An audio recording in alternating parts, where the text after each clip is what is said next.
Welcome back to Live Now from Fox. I'm Andy Mack. Of course, we were following this story yesterday, and it was a big one out of Florida as we were watching the scene outside Mar-a-Lago in Florida as Trump said his estate there was raided by the FBI as they searched for potential documents of the classified nature there for the former president. Of course, a lot of people were paying attention to the story, and a lot of people were on the scene in Palm Beach, Florida, and they were also in New York, but also in Palm Beach, Florida. That's where we find Fox's Rebecca Castor. What can you tell us about those crowds and any update you can provide on this big story moving forward?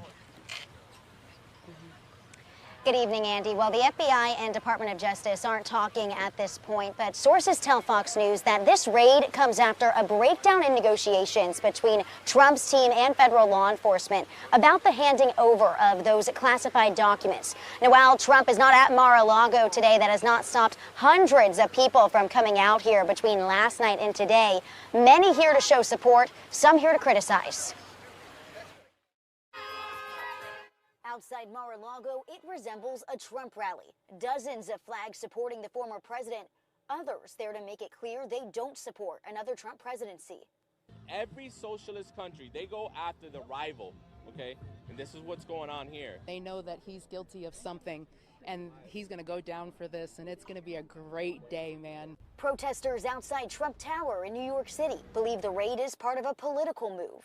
This is their way to suppress Trump announcing. In a statement, Trump says the raid is the weaponization of the justice system in an attack by radical left Democrats. Eric Trump telling Hannity his father and team have been cooperating with the Justice Department. In January of this year, Trump's team voluntarily returned 15 boxes to the National Archives. My father has worked so collaboratively with them for months. In fact, the lawyer that's been working on this was totally shocked. He goes, I have such an amazing relationship with these people, and all of a sudden, on no notice, they sent 20 cars and 30 agents. Now, we don't know exactly how many boxes the FBI took from Mar-a-Lago yesterday, but a source tells Fox News that agents grabbed numerous boxes without going through any of them on the property. The White House also says that Biden was not briefed about the raid ahead of time. Andy? There's a lot of details coming out this story that we will soon learn over the next weeks and months. But I got to ask you today, it's almost 24 hours since we learned of the initial search warrant, initial raid. What's the scene out there in Mar-a-Lago right now?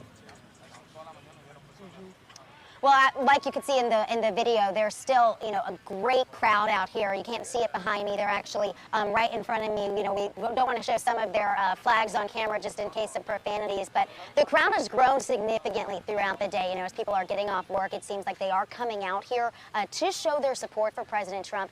The supporters are definitely in the majority out here, and you just have a handful of people that are out here to kind of voice their opinions to the supporters out here. Thank you very much, Rebecca. Obviously, this is a very big story, and if Trump does go to Mar-a-Lago eventually, I'm sure there will be more crowds out there as well. Thank you very much, and we are continuing our coverage of this big story out of Mar-a-Lago, and former President Donald J. Trump, his estate there in Florida was raided, had a search warrant by the FBI as they're looking for potentially documents there of the classified nature. We are still trying to hear some answers on why the DOJ and the FBI did this, but obviously there is some reasoning behind it. We are continuing to keep you updated on this story as we move through the day right here on Live Now from Fox.